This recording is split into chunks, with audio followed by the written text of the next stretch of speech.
दिल्लीत सकाळी दाट धुक्यांमुळे एक भयानक दुर्घटना. 3 मैत्रिणी ATMच्या लाईनमध्ये उभ्या. नंबर आल्यावर कळालं की ते देशी दारूचं दुकान आहे.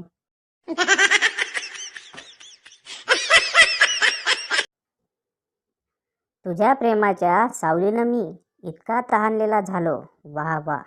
तुझ्या प्रेमाच्या सावलीनं मी इतका तहानलेला झालो. तू फक्त 5 मिनिटं थांब, मी 90 मारून आलो.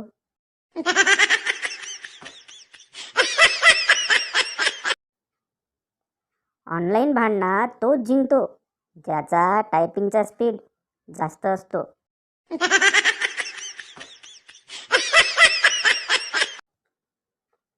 जर तुम्हाला कोणी बोललं हे काम तुझ्याकडून नाही होणार, तर एक मोठा श्वास घ्या आणि सांगा, मला करायचं पण नाही, तुझं तू बघ.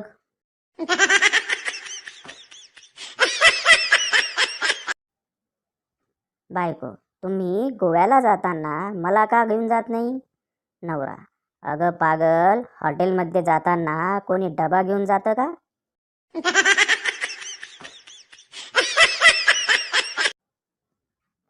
माझा तर माणसांवरून विश्वासच उठला जेव्हा मित्राच्या कॉलरटूनमध्ये एक भजन होते आणि जेव्हा त्याने फोन उचलला तेव्हा तो म्हणाला, बोल भोसडीच्या.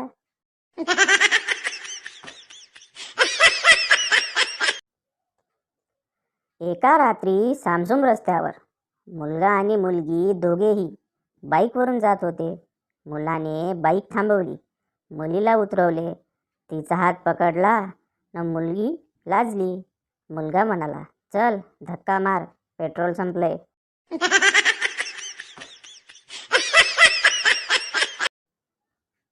पेशंट, डॉक्टर, मला एक विचित्र आजार झाला आहे. मला एक ऐवजी 2 दिसत आहे.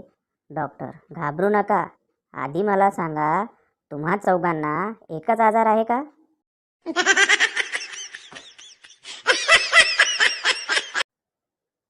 पत्रिका मुलाची आणि मुलीची नव्हे, तर सासू आणि सुनेची जुळली पाहिजे.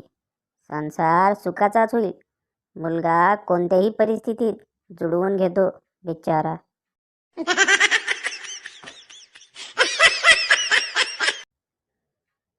मुलगा त्याच्या गर्लफ्रेंडला प्रेमाने समजवत होता. मुलगा, डार्लिंग, आपल्या लफड्याबद्दल कोणालाच नको सांगू.